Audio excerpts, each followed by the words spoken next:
டேய் அன்புமணி உன்னை கொல்ல சொல்லிட்டாங்க, இன்னைக்கு உன்னை கொல்றா. இதே வார்த்தை. பெற்றெடுத்த தந்தையே கொல்லணும் என்ற ஒரு நோக்கத்தோடு செயலாற்றிக் கொண்டிருக்கிற அன்புமணி எப்பயோ சாவரம். இப்ப அன்புமணி கையால சாவர மாதிரி இருக்கட்டும். தமிழ்நாடு காவல்துறை நம்புகிறேன், அவர்கள் உரிய நடவடிக்கை எடுப்பார்கள் என்று நம்புகிறேன். டீசன் டெவலப்மெண்ட் பேசுற அன்புமணி தான் என் மீது கொலைவெறி தாக்குதல் செய்வதற்கு காரணம். பெத்தநாயக்கம்பாளையம் ஒன்றிய செயலாளர் அன்புக்குரிய தம்பி சத்யராஜ் அவர்களுடைய அப்பா, அவரு இறந்துட்டார், தர்மராஜ் இறந்துட்டார். இறந்ததுக்காக போயிருந்தோம். போயிட்டு மறுமொழியில போயிட்டு மாலை போட்டு வர்றோம். மறுமொழியில சோழக்காட்டுல அன்புமணியால் நியமிக்கப்பட்ட மாவட்ட செயலாளர் அந்த பதவியில நியமிக்கப்பட்டிருக்கிற ஜெயபிரகாஷ் ஒரு பையன், இன்னும் ஒரு பையன் சடையப்ப, இந்த மாதிரியான ரவுடி பசங்க ஒரு 15 பேர் திடீர்னு வந்து தாக்குறாங்க. எனக்கு நான் என்னன்னா, நாங்களும் ஒரு 25 கார்ல போயிருந்தோம், ஒரு 150 பேர் போயிருந்தோம்.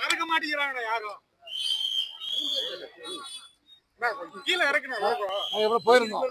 இப்ப அங்க போயிட்டு வரும் பொழுது அடிக்கிறானுங்க, அப்படியே கல்லுல காரை அடிக்கிறாங்க.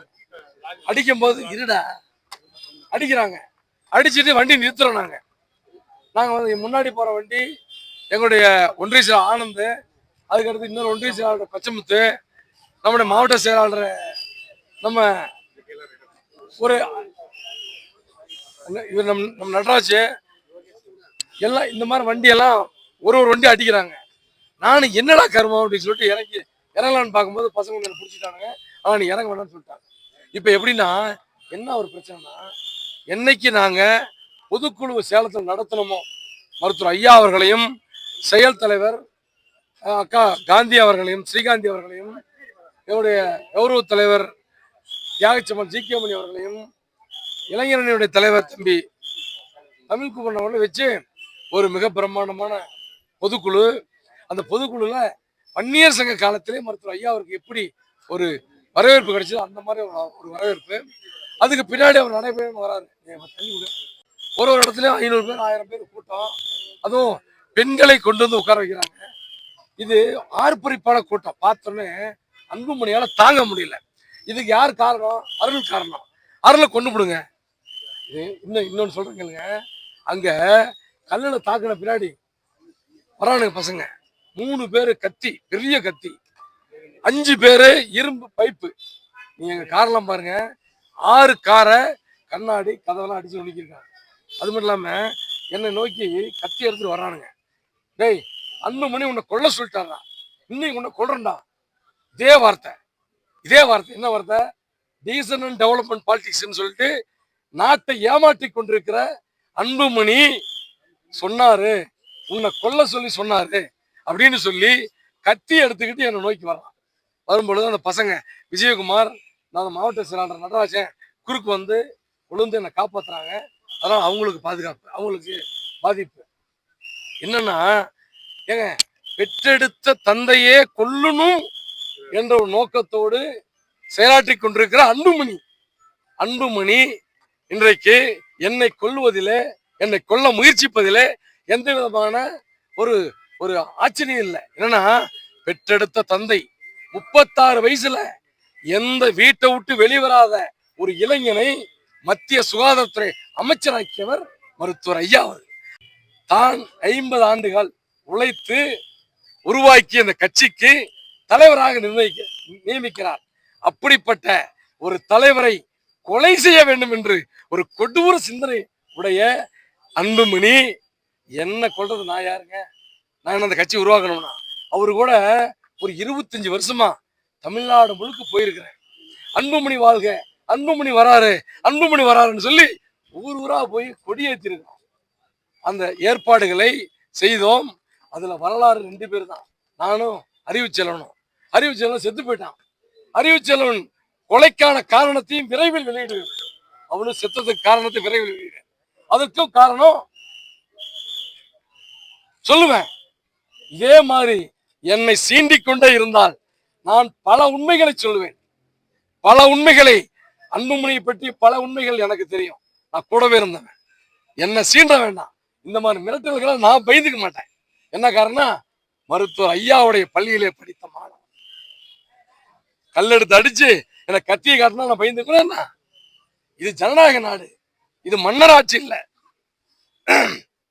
ஜனநாயக நாடு, மன்னராட்சி கிடையாது. இதுல நியாயம், நீதி, நேர்மை, சட்டம், ஒழுங்கு இதெல்லாம் இருக்குது. நியாயம், நீதி, நேர்மை, சட்டம், ஒழுங்கு இதெல்லாம் காப்பாதவர் காவல்துறை. எனக்கு என்ன ஒரு ஆச்சரியம்னா 10 காவல்துறை வர்றாங்க, டிஎஸ்பி, இன்ஸ்பெக்டர். அவனுக்கு கத்தி எடுத்த உடனே அவங்களும் பயந்துக்கிட்டாங்க. ஏன்னா அவர்களும் மனிதர்கள் தானே. கத்தி எடுத்து அந்த பெரிய பெரிய தட்டி இரும்பு ராடு எடுத்தோடனே காவல்துறையும் பயந்துருச்சு. அந்த பயத்தினால நான் உள்ளேதான் கார்ல உட்காந்துட்டு இருந்தேன். நான் இறங்குறது தான். இறங்கி அவனுடைய நீதி கேட்கலாம், நியாயம் கேட்கலாம். என்னப்பா என்ன பண்ண முடியும்? அடிப்பான், கொல்லுவான், போனா போயிட்டு போகுது. என்ன அந்த உயிர் என்னைக்கே ஒரு நாளைக்கு போக போகுது. 100 வயசா வாழ போறோம், 100 வயசா வாழ போறோம். எப்பயோ சாவறோம். இப்ப அன்புமணி கையால சாவற மாதிரி இருக்கட்டும். அன்புமணி கையால, எங்க ஐயாவுடைய பெத்த மகன் அன்புமணியால செத்த மாதிரி இருக்கட்டுமே அப்படின்னு கூட நினைச்சேன். சரி வேண்டான்னு சொல்லிட்டு அமைதியா என்னை விடல. மாவட்ட செயலர்லாம் என்னை விடல. நான் வந்துட்டோம். நான் என்னை பொறுத்தவரையில தமிழ்நாடு காவல்துறை நம்புகிறேன். அவர்கள் உரிய நடவடிக்கை எடுப்பார்கள் என்று நம்புகிறேன். உண்மையான குற்றவாளிகள் எப்படின்னா, நாங்க யாராச்சும் அடிச்சிருந்தா, தகராறு பண்ணியிருந்தா என் மேல எந்த நடவடிக்கையும் எடுக்கலாம். எதுவுமே பண்ணல. ஒரு வார்த்தை கூட அதிர்ந்து பேசல, திட்டி பேசல. எங்களை போய் கொல்லணுங்கிற நோக்கத்தோட அன்புமணி அந்த ரவுடி கூட்டத்தை அனுப்புறாருன்னா இது ரொம்ப வருத்தத்தாக இருக்குது. இவர் சொல்றாரு மேடைக்கு மேடை, நான் ஆட்சிக்கு வந்தால் இதை செய்வேன், நான் ஆட்சிக்கு வந்தால் இதை செய்வேன். இவர் ஆட்சிக்கு வந்தா கூட இருக்கிற ஒருத்தரா பார்த்து கொண்டு விடுவாரு. தமிழக மக்கள் இவை அனைத்தையும் பார்த்து கொண்டுதான் இருக்கிறார். நிச்சயமாக தமிழ்நாட்டு மக்கள் ஏமாளிகள் அல்ல. நான் என்ன சொல்றேன், மருத்துவர் ஐயா பாட்டாளி மகிழ்ச்சி எங்க ஐயா கிட்ட தான் இருக்குது. 6% வாக்காளர்கள், 5.87% வாக்காளர்கள் எங்க ஐயா கூட தான் இருக்கிறாங்க. இதைதான் நான் அடிக்கடி சொல்லிட்டு இருக்கிறேன். அப்படிதான் இருக்கிறாங்க. இருக்கிறது காயம் ஒரு 10 பேருக்கு மேல இருக்கும். இப்ப எத்தனை பேர் அட்மிட் ஆயிருக்கான்னு தெரியல, பார்க்க போறோம். போய் அடுத்த கட்ட நடவடிக்கை இப்ப காவல்துறை என் கூட இருந்தவங்கலாம் சாலை மறியல் பண்ணலாம், நீதி கேட்டு சாலை மறியல் பண்ணலாம்னாங்க. வேண்டாம்பா, அவங்க பண்ணின அராஜகத்தை நம்மளும் கையில் எடுக்கக்கூடாது. நம்ம சட்டமன்ற உறுப்பினராக தேர்தல் செய்யப்பட்டிருக்க மக்கள். எப்படி இன்னொன்னு எனக்கு என்னன்னா, அன்புமணி வச்சுக்கிட்டே அந்த பையன் 3 நாளுக்கு முன்னாடி நீ நடமாட முடியாது வெட்டாங்க உத்தரவுன்னு பேசுறான். அதுக்கு சிரிச்சுக்கிட்டு அதை ஆதரிக்கிறார். அப்படின்னா இதுல முதல் குற்றவாளி அன்புமணி தான். என் மீது நடத்தப்பட்ட கொலைவெறி தாக்குதலுக்கு முதல் குற்றவாளி அன்புமணி. அவர் மீது வழக்கு பதிவு செய்ய வேண்டும். அவர் மீது வழக்கு பதிவு செய்யவிட்டால் மிக கடுமையாக போராட்டத்தை நாங்கள் முன்னெடுப்போம். ஜெயபிரகாஷ் ஒரு பையன், ஜெயபிரகாஷ் ஒரு பையன், சடையப்பன் ஒரு பையன், இன்னும் பையன் கத்தி எடுத்துட்டு வந்தவன் சடையப்பன், சங்கர் ஒரு பையன் கத்தி எடுத்துட்டு வந்தான். இதுல முக்கியமான விஷயம் என்னன்னா, காலையில சட்டமன்ற உறுப்பினர் அங்க அஞ்சலி செலுத்துறதுக்கு வரதா முடிவு பண்ணியாச்சு. அவர் ஐயா போட்ட ஒன்றிய செயலாளர், இறந்து போனவரோட அப்பா சத்யராஜோட அப்பா, ஐயாவோட ஐயா போட்ட ஒன்றிய செயலோட அப்பா. அதுக்கு எம்எல்ஏ வர்றதா அங்க தகவல் வந்துருச்சு. இந்த பையன் இவங்க போய் இந்த ஜேபி பையன் என்ன பண்றான்னா, அங்க போய் அவர் இங்க வரக்கூடாது, வந்த பிரச்சனை அவங்கிறத மிரட்டுறான். அதை மீறி எல்லாம் எங்க குடும்ப நண்பர் அவர் வருவாரு, எங்களுக்கு எல்லாம் ஐயா தான் அப்படிங்கிற மாதிரி அவர் சொன்ன உடனே நாங்க இங்க இருந்து 20-25 கார்ல போனோம். எல்லா மாவட்ட செயலாளர்களும் போறோம். போயிட்டு அஞ்சலி செலுத்திட்டு நாங்க வரும்பொழுது, அஞ்சலி செலுத்த போகும்போது ஒருத்தர் சண்டைக்கு இழுக்கிறான். அப்ப போலீஸ் நிறுத்தி அவனை தடுத்து கூட்டிட்டு போயிடுது. செலுத்திட்டு அஞ்சலி செலுத்திட்டு அமைதியான முறையில் அஞ்சலி செலுத்திட்டு வரும்போது திட்டமிட்டு ஆனா கட்டாயமா ஏதாவது ஒண்ணு பண்ணணும். ஏன்னா நான் ஏற்கனவே ஒரு பேஸ்புக்ல சொன்னேன், இந்த பையன் விளம்பர பிரியர், விளம்பரத்துக்காக எது வேணாலும் பண்ணாது. இவங்க எல்லாருமே பல்வேறு வளர்ப்புகள். அது மெயினா யாருன்னா ஜேபி மாவட்ட செயலாளர், அவரோட போற வன்னியர் சங்கத்தின் செயலாளர் சங்கர், ஒன்றிய செயலாளர், இவங்க எல்லாத்து மேல பல வழக்குகள் இருக்குது. இவங்க விளம்பரத்துக்காகவே ஏதாவது பண்ண நமக்கு, அதாவது பெரிய ரவுடி ஆனா பண்றாங்க. பெரிய கடமை உழைப்பாளர்களுக்கு இந்த மாதிரி பண்ணி இதெல்லாம் பண்ணி எல்லாம் போய் பண்ணனா ஐயா கூட இருந்து யாரும் போக மாட்டாங்க. யாரும் பயப்பட மாட்டாங்க. எல்லாத்துக்கும் எல்லாமே தெரியும். நாங்க அமைதியான இங்க இன்னொன்னு காவல்துறை கதிராஜன் சொன்ன மாதிரி நாங்கெல்லாம் பல கம்ப்ளைண்ட் கொடுத்துட்டோம், காவல்துறை நடவடிக்கை எடுக்கல. இப்ப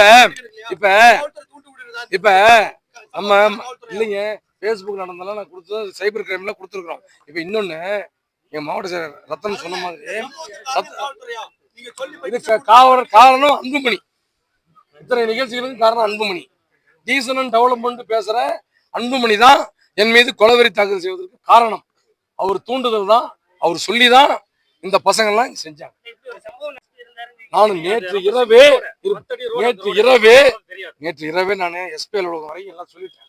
இந்த மாதிரி எங்க ஒன்றிய அப்பா இறந்துட்டாரு, காரியத்துக்கு போறேன் சார்னு, நீ வாங்க காவல்துறை பாதுகாப்பு கொடுக்குறோன்னு சொன்னா அதையும் மீறி தான் அவங்க அடிக்கிறாங்க.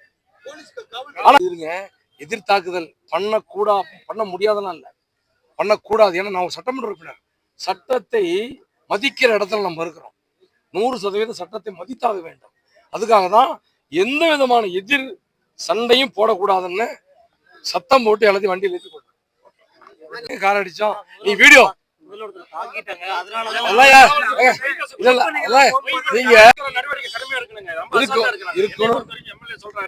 காவல்துறை ஏற்கனவே 2 இடத்துல பிரச்சனை ஆயிருக்கு.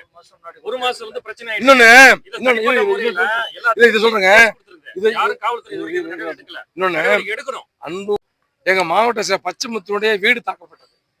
அதற்கு பிறகு வாழப்பாடியில எங்களுடைய மாவட்ட செயலர் செல்வம் அவருடைய கார் தாக்கப்பட்டது. அதே மாதிரி நம்முடைய கிழக்கு மாவட்ட செயலாளர் தாக்கப்படுகிறார் நடராஜன். நான் வந்து ஒரு கூட்டத்துக்கு போகும்போது இதுல ஹோட்டல்ல இந்த ஐபில என்ன தாக்க முயற்சி பண்றாங்க. இது எல்லாத்துக்கும் நாங்க புகார் கொடுத்துருக்குறோம். ஆனா பலமுறை போன்ல மேட்டுறாங்க, மேடையில பேசுறாங்க. இது எல்லாத்துக்கும் புகார் கொடுத்துருக்குறோம். ஆனா இதுவரை எந்த நடவடிக்கையும் இல்லை. ஆனாலும் கூட நாங்கள் காவல்துறையை நம்புகிறோம்.